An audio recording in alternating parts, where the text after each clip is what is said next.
My wife screamed, "I'm not sleeping with you anymore. Deal with it." So I dealt with it by dismantling everything she thought was secure. The night my wife told me she was done sleeping with me, I didn't cry. I didn't beg. I didn't even argue. I just looked her dead in the eye and said one word. Okay. What she didn't know was that single word was about to cost her everything. But let me back up, because the story of how I dismantled my own marriage to save myself starts way before that Tuesday night in October. My name's Nathan, 32 years old, and I work as an electrician for a commercial outfit here in Ohio. Been doing it for about 9 years now, licensed journeyman, and I'm good at what I do. There's something satisfying about working with your hands, solving problems that have actual solutions, dealing with systems that follow logical rules. Wires either work or they don't. Circuits either complete or they break. Unlike relationships, apparently, I started out as an apprentice right after high school because college wasn't really my thing, and I wanted to actually make something with my life instead of drowning in student debt for a degree I'd never use. Spent 4 years learning the trade under some of the best electricians in the state, guys who'd been doing this work since before I was born and knew every trick in the book. By 25, I had my journeyman license, and by 27, I was running my own crews on commercial projects. I bought my first house that same year, a modest 3-bedroom ranch in a decent neighborhood with a garage big enough to work on projects and a backyard with actual grass instead of the patchy dirt lots you see in most starter homes. Drove a paid-off pickup truck that got me where I needed to go without making monthly payments. Nothing flashy, just solid and reliable. I was the guy who showed up early, did his job right the first time, and never left a customer hanging. Same approach I brought to my marriage. My wife Leah and I had been married for 6 years, and for the first 4, I genuinely thought we were one of those couples who'd actually figured it out. We had our little routines, our inside jokes, our Friday night tradition of trying new restaurants and rating them like we were food critics with scorecards and everything. Our Sunday morning coffee ritual, where we just sit on the back porch and talk about nothing and everything at the same time while Bruno, our neighbor's dog, would come visit through the fence. It wasn't perfect, but it was ours, and I believed we were building something that would last forever. We met at a friend's wedding reception back when I was 24 and still figuring out what I wanted from life. She was a bridesmaid. I was there as a +1 for my buddy Craig, who was in the wedding party. She laughed at my dumb jokes about the DJ's playlist and his obsession with playing the cha-cha slide every 30 minutes, like it was some kind of legal requirement for weddings. I bought her a Sprite, and we ended up talking until the venue staff started stacking chairs around us like we weren't even there. She told me about her job, her dreams of traveling, her weird obsession with true crime podcasts that she was almost embarrassed to admit. I told her about my work, my truck, my plans to buy a house one day. Nothing earth-shattering, just 2 people connecting over the ordinary stuff that actually matters when you're building a life together. Got her number, called her the next day instead of waiting the recommended 3 days because who has time for games? And we were basically inseparable after that.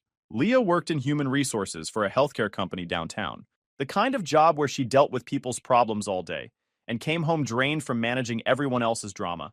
Complaints about managers, disputes over vacation time, the occasional accusation of harassment that she had to investigate. I got that it was exhausting. My job was physical, hers was emotional, and we balanced each other out. At least that's what I thought. The first few years of marriage felt like an extension of dating, just with shared bills and a mortgage. We'd cook dinner together, arguing about whose turn it was to chop vegetables. We'd binge shows on the couch until midnight, even though we both had work in the morning. We'd take road trips to nowhere in particular just because we could. Then somewhere around year 5, things started shifting in ways I couldn't quite put my finger on at first. Like when you notice a crack in the wall, but convince yourself it's nothing serious. A hairline fracture that could be nothing, or could be a sign the whole foundation is compromised.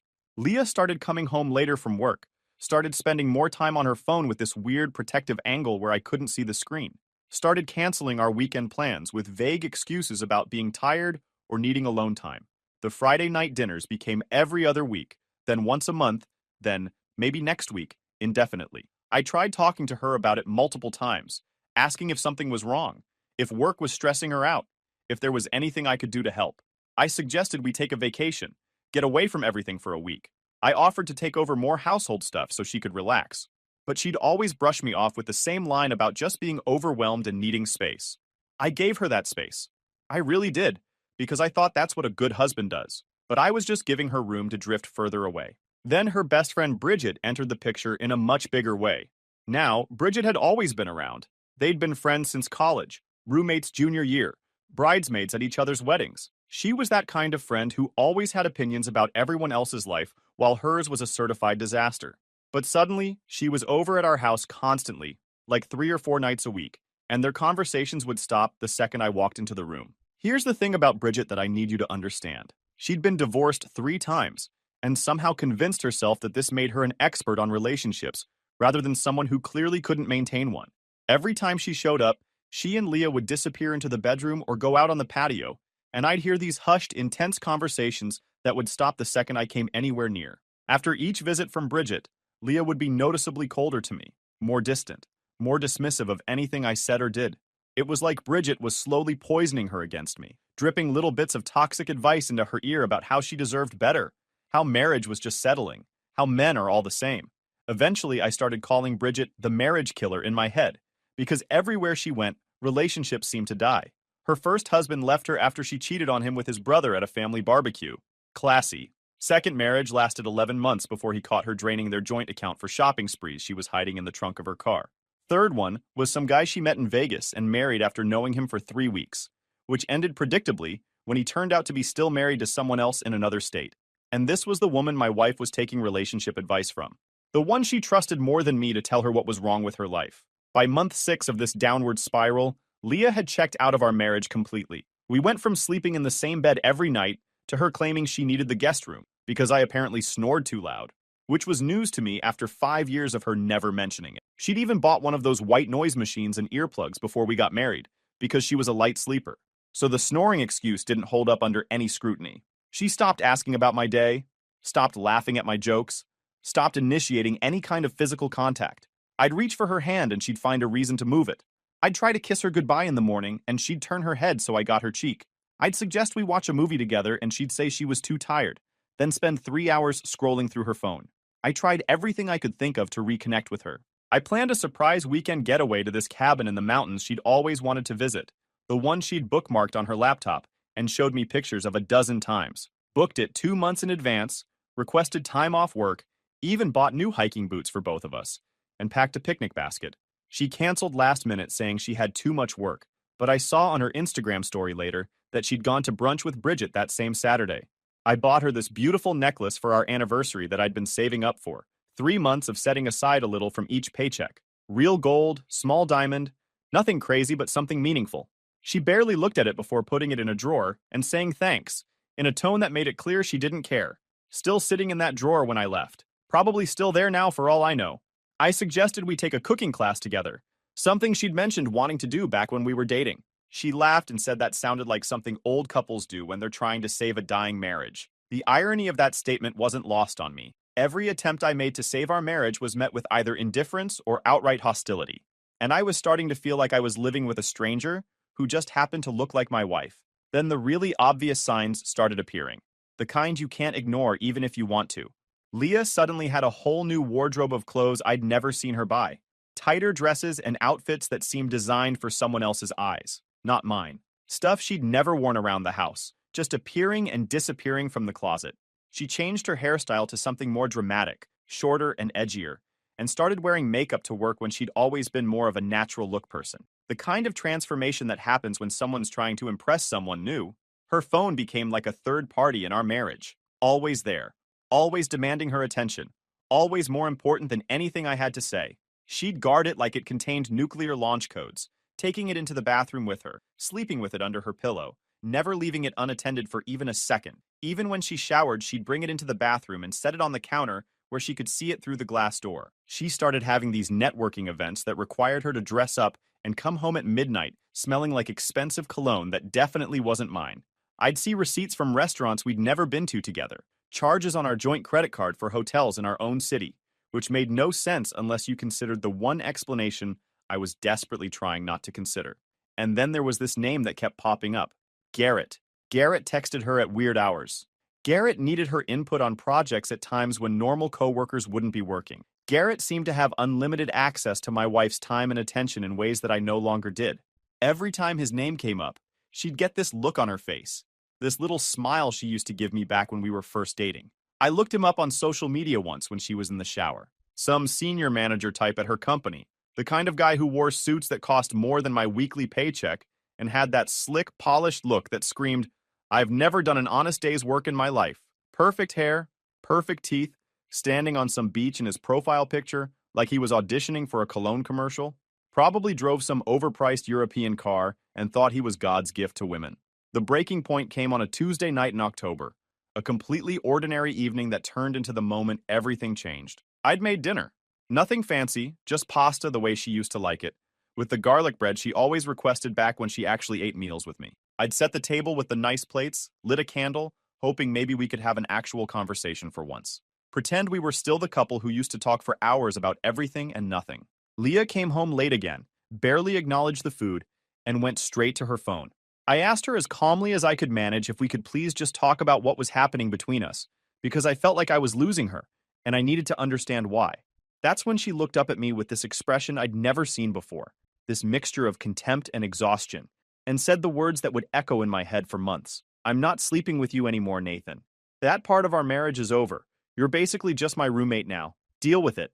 The way she said it was so casual, so matter of fact, like she was telling me she decided to switch brands of coffee or something equally insignificant.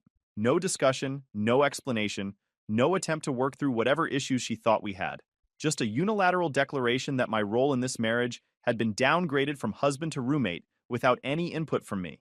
I stood there in our kitchen, looking at this woman I'd promised to love forever, and something inside me just went cold and clear. I didn't yell, I didn't argue, I didn't beg. I just looked at her and said, "Okay," in the calmest voice I've ever used. And then I walked out of the kitchen, went to our bedroom, grabbed my laptop, and started planning. You see, Leah thought, deal with it, meant I'd just accept this new reality, that I'd become her convenient roommate, who paid half the bills while she did whatever she wanted with whoever she wanted. She thought I'd keep being good old reliable Nathan, too boring and predictable to ever do anything unexpected. But what she didn't understand was that I was going to deal with it, just not in any way she expected. I called my best friend Owen that same night, told him I needed a place to crash for a while, and he told me his guest room was mine for as long as I needed it. Owen had been my buddy since high school, the kind of friend who'd help you move a body if you asked without questions. Not that I was planning anything illegal, just someone who had my back unconditionally through thick and thin. That same night, I started moving essential stuff out bit by bit, while Leah was in the other room scrolling through her phone, completely oblivious to the fact that her casual cruelty had just activated a side of me she didn't know existed. Over the next few days, I moved like a ghost through our house, gathering documents, making copies of important papers, taking photos of anything that might be relevant later. Every receipt I could find from the past 6 months, every bank statement, every credit card bill. I photographed her new clothes with the tags still on them, documented the hotel charges, screenshotted the joint account transaction. I opened a separate bank account at a different bank and quietly started redirecting my direct deposit there, leaving just enough in our joint account to cover my half of the bills and avoid raising immediate suspicion. Let her wonder why the account balance wasn't growing like it used to. Then I did something I probably should have done years ago. I sat down and read through our prenuptial agreement, the one we'd signed back when we were young and in love and thought we'd never need it. My dad, who'd been through his own messy divorce before meeting my mom, had insisted on it. At the time, Leah had been offended by the suggestion, but I'd explained it was just protection for both of us, and she'd eventually signed without really reading the details. And there it was, in black and white legalese, the clause that Leah had apparently forgotten about or never bothered to read carefully. In the event of proven infidelity, the unfaithful party forfeits their claim to marital assets and spousal support. My dad had insisted on including it, and young naive me had felt almost guilty about it at the time. But sitting there reading it 6 years later, I felt nothing but cold, calculated gratitude. Leah had just handed me the key to dismantling everything she thought was secure, and she didn't even know it yet. The game had changed, and for the first time in months, I was the one holding all the cards. Living at Owen's place gave me the clarity I desperately needed, and having him there as a sounding board made all the difference in what came next. Owen wasn't just my best friend since freshman year of high school. He was the kind of guy who saw through nonsense instantly and had zero tolerance for people who played games with other people's lives. Worked as a mechanic at a diesel shop, hands always stained with grease, straight shooter who'd tell you if you were being an idiot without sugarcoating it. We'd been through everything together, from high school drama to his own divorce 3 years back, when his ex-wife cleaned out their savings and ran off with her personal trainer. When I told him everything that had been happening, he didn't waste time with sympathy or trying to see both sides. He just looked at me and said, I needed concrete proof before I made any moves. That's when he pulled out this small voice-activated recorder from his desk drawer, the kind you could buy online for like 40 bucks, and told me it was time to stop being naive and start protecting myself. I'd never considered recording Leah. It felt like crossing some line I couldn't uncross. But then I remembered her face when she told me I was just a roommate, and that hesitation disappeared. The car was registered in both our names, and I'd been making half the payments on it, so legally it was as much mine as hers. I planted the recorder in the center console the next morning when I went by the house to grab some more clothes while she was at work, tucked it in the back where she'd never think to look, and then I waited. For 3 days, I got nothing useful. Just her singing along to music badly and making work calls that sounded normal. Standard commute stuff that told me nothing I didn't already know. But on day 4, I hit absolute gold. The kind of evidence that would make any divorce attorney salivate. Bridget was in the car with her, and they were talking like I didn't exist. Like I was some inconvenient obstacle they were strategizing around. Leah's voice came through crystal clear, talking about Garrett, about how he was everything I wasn't, about how being with him made her feel alive again in ways she'd forgotten were possible, about how he actually excited her instead of boring her to death with his predictable routines. She went into detail about their hotel visits, their late dinners, the way he made her feel wanted and special. Then Bridget asked the question that made my blood run cold, whether Garrett knew Leah was still legally married. Leah laughed and said she told Garrett we were separated and basically divorced already, that I was just dragging my feet on signing papers, the lies so casual, so effortless, like she'd been practicing them for months. But the worst part, the part that really destroyed whatever feelings I had left, was when Bridget asked her directly if she felt guilty. And Leah said no, that she'd stopped feeling guilty months ago because I was boring and predictable, and she deserved someone who excited her, that she'd basically been waiting for an excuse to end things, and Garrett was just the push she needed. She even laughed about how I probably had no idea what was happening right under my nose. I listened to that recording 4 times in Owen's guest room. Each time it hurt a little less and made me more determined. Owen's reaction when I played it for him was exactly what I needed. Pure, unfiltered rage on my behalf. The kind of loyalty that reminds you why some friendships last forever. Dude, he said, cracking his knuckles like he was about to go find Garrett personally. We're gonna bury her in court.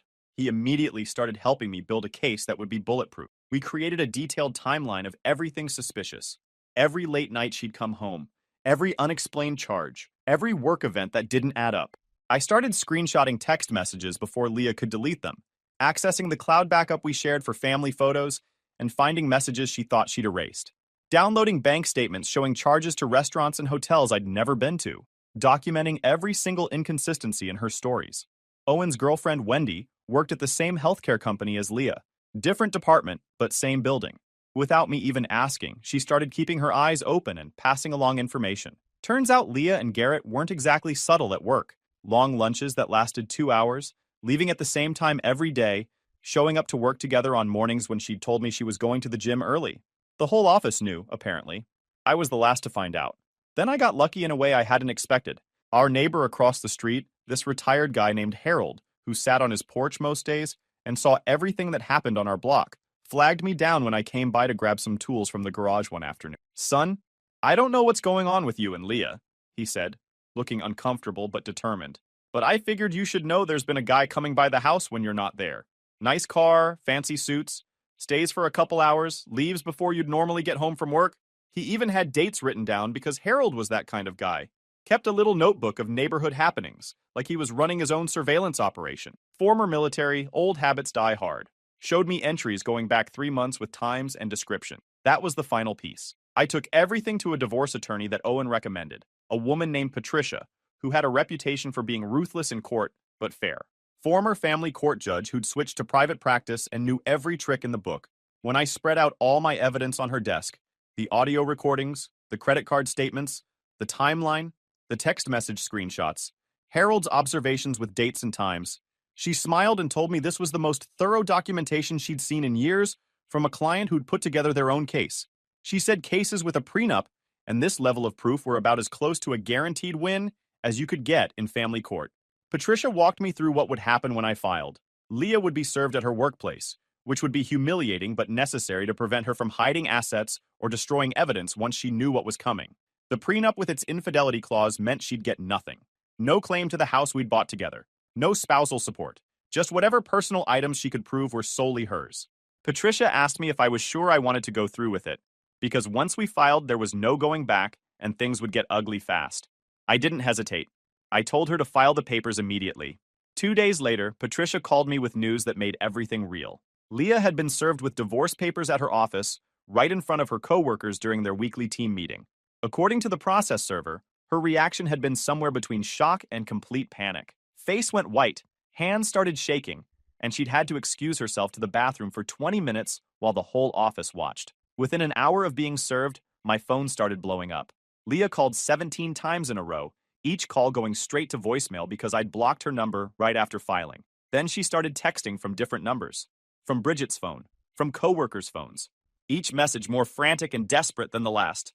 Nathan, please call me, we need to talk about this. You can't be serious right now. This is insane, I didn't do anything wrong. Call me now. Please, Nathan, you're making a huge mistake. She showed up at Owen's apartment that same night, pounding on the door and demanding to talk, screaming about how I couldn't just throw away 6 years of marriage without even discussing it with her first.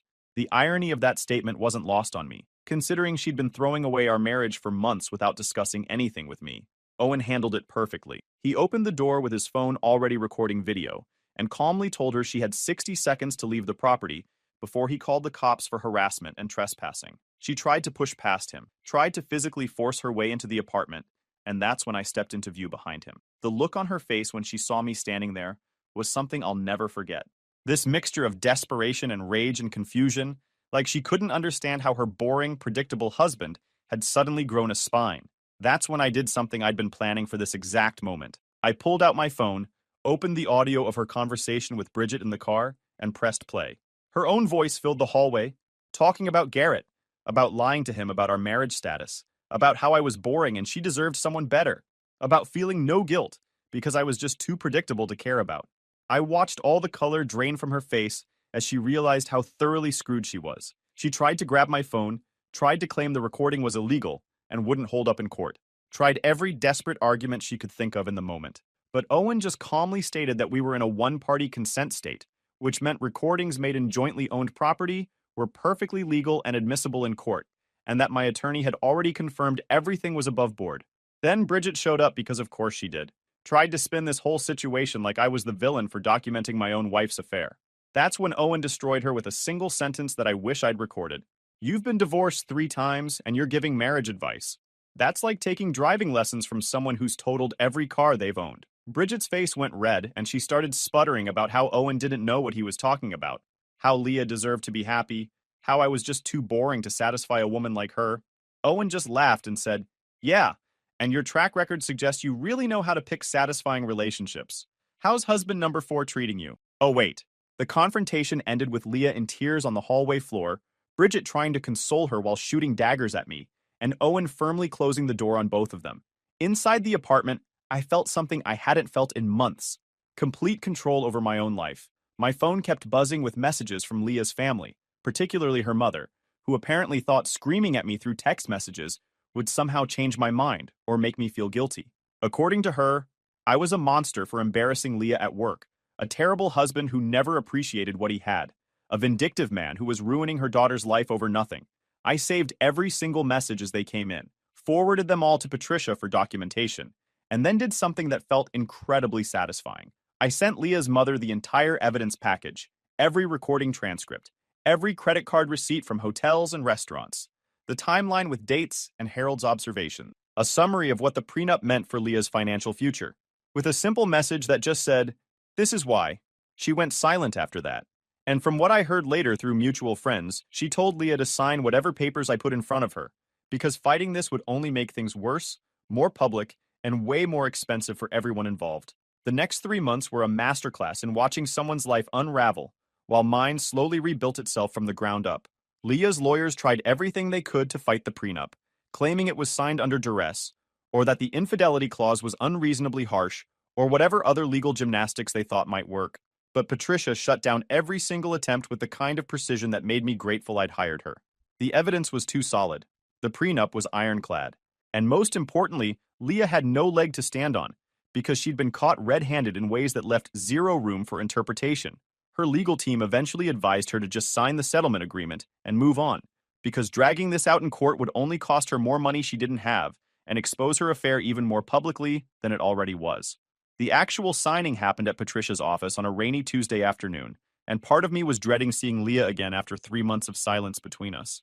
She walked into that conference room looking completely different from the woman I'd married. Thinner, older somehow, with dark circles under her eyes, and this defeated posture that would have made me feel sorry for her if I hadn't remembered everything she'd done.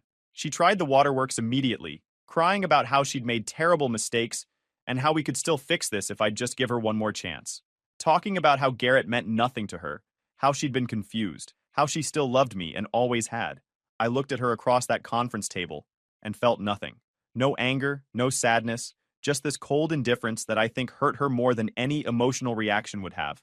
Patricia guided us through the paperwork with professional efficiency, and when it came time for Leah to sign, she hesitated, looking at me one last time like I might suddenly change my mind.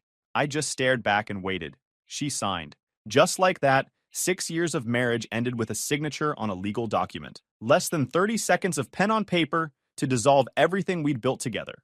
What happened to Leah after the divorce was finalized was almost poetic in how everything fell apart for her. Garrett, her exciting affair partner who made her feel so alive, dumped her within 2 weeks of our divorce being finalized. Turns out he was only interested in the thrill of an affair, the forbidden aspect of sneaking around with a married woman. And once she was available and came with the baggage of a messy divorce, he wanted nothing to do with her. Just like that, the guy who was supposedly everything I wasn't decided she wasn't worth the hassle of actually dating. She tried to keep him around from what I heard through mutual friends, calling and texting constantly, showing up at his place unannounced. Even tried to corner him at work until HR got involved and told her to stop or face termination. But he'd already moved on to someone new. And Bridget, her toxic best friend who'd encouraged all of this, completely ghosted her once the drama died down, blocked her number, unfollowed her on social media, wouldn't even acknowledge her in public. Owen's girlfriend Wendy saw them run into each other at a coffee shop a few months later. Bridget pretended she didn't even recognize Leah and walked right past her. Leah ended up moving into a small one-bedroom apartment across town. Her parents were furious with her, but eventually let her stay with them for a few weeks until she found her own place. The apartment was a massive downgrade from the house we'd built our life in, the kind of apartment complex with paper-thin walls and a parking lot full of cars on cinder blocks. Her co-workers all knew about the affair and the divorce. People whispered when she walked by. Garrett wouldn't even make eye contact with her in meetings. She eventually transferred to a different department. Then 3 months later, I heard she got laid off during a round of cuts. Last I heard, she was working at a call center, making half what she used to. Meanwhile, things were moving fast for me. I kept the house since the prenup protected it, but I sold it about 6 months after the divorce was finalized. Got 15 grand over asking price because the market was hot, and I'd kept the place in good shape. Bought a new place across town, a craftsman-style house with a detached garage big enough for a proper workshop. Paid cash for half of it from the house sale. First thing I did was adopt a dog from the local rescue. 3-year-old lab mix named Duke, who'd been returned twice by families who couldn't handle his energy. That dog and I ran 5 miles every morning before work. He slept at the foot of my bed and lost his mind with excitement every time I came home. Owen and I finally pulled the trigger on that side business we'd talked about for years. Started doing electrical work for small commercial projects on weekends. First job was rewiring a buddy's restaurant kitchen after a health inspector flagged some sketchy wiring the previous owner had done. Then, his buddy called about a warehouse. Then, someone else called about a strip mall. Within a year, we had a waiting list 3 months out and had to turn down jobs because we couldn't keep up with demand. We were talking about me going full-time with the business and hiring a crew. Hit the gym hard, dropped 20 pounds, put on muscle, started running a local 5K every month just to have something to train for. Finished in the top 20 my third race. Bought a motorcycle, a used Sportster I found on Craigslist for a steal from some guy going through his own divorce. Spent weekends riding back roads with Owen and a few other guys from work, finding little diners in the middle of nowhere and eating burgers that probably took years off our lives. Started dating again about 4 months after the divorce. Nothing serious at first, just getting back out there and remembering what it felt like to have someone actually want to spend time with me. Met Cassie at a barbecue Owen's girlfriend threw. She was a nurse, worked the emergency room at the hospital downtown, and she'd seen enough chaos in her life to appreciate someone who just showed up and did what he said he was going to do. About 8 months after the divorce, Leah started trying to contact me again. First, it was a simple text asking how I was doing. Ignored it. Then longer messages about how she'd realized what she threw away. Ignored those too. Then she showed up at my new house unannounced on a Saturday afternoon. I was in the garage working on the motorcycle when I heard a car pull up, walked out wiping my hands on a rag, and there she was, standing in my driveway looking like she hadn't slept in a week, hair unwashed, clothes wrinkled, that same desperate energy I'd seen the night she showed up at Owen's apartment. Nathan, please, can we just talk? Nothing to talk about. I made a mistake, the biggest mistake of my life. I know that now. She took a step toward me, and I held up my hand to stop her. You should go, Leah. I lost everything. My job, my apartment lease is up next month. Bridget won't even talk to me anymore. Garrett blocked me on everything. I have nowhere to go. My parents said I can stay with them, but they look at me like I'm a stranger. I just looked at her. This woman who'd told me I was boring, who'd said I was just her roommate, who'd laughed about me to her friend while she was sneaking around with another man, who'd made me feel like I was the problem for caring too much. Duke came trotting out of the garage and sat next to me, watching her like he was sizing up a threat. Good boy. Sounds like you should have thought about that before you blew up your life. Please, Nathan. I'm begging you. Can't we just start over? I'll do anything. I'll sign a post-nup. I'll change, whatever you want. I know I don't deserve another chance, but I'm asking anyway. That's when another car pulled into my driveway. Cassie's Honda. Cassie got out, took one look at the situation, and walked over to stand next to me. She didn't say anything. Didn't need to. Just slipped her hand into mine and waited. Leah's face went through about 6 different emotions watching that happen. Who is this? This is Cassie, my girlfriend. Cassie gave her a little wave. Nice to meet you. I've heard a lot about you. The way she said it made it clear exactly what she'd heard. Leah stood there for another 10 seconds, looking back and forth between us, then got in her car and left without another word. I never saw her again after that. That was about a year ago. Cassie and I got engaged 3 months later. I proposed at the top of this hiking trail we'd done on our 3rd date, the one where she'd twisted her ankle and I'd carried her the last half-mile back to the car. She said yes before I even finished asking the question. We're getting married next spring. Small ceremony, just close friends and family. Owen's my best man. Duke's the ring bearer because Cassie insisted. Last week I got a text from a number I didn't recognize. Turned out to be Leah's mom. Nathan, I know I have no right to ask, but Leah is really struggling. She's been staying with us and she's not doing well. She lost another job last month. Is there any chance you could talk to her? Just as a friend? She keeps saying you're the only one who ever really understood her. I read it twice, showed it to Cassie, who just shook her head and said, that woman has some nerve. Then I blocked the number and went back to watching the game with my dog at my feet and my future wife next to me. Some doors stay closed for a reason. If you enjoyed this video, please hit that subscribe button. It really helps the channel and help us bring you more and better stories. Thanks. Stories. Thanks. Stories. Thanks. Stories. Thanks.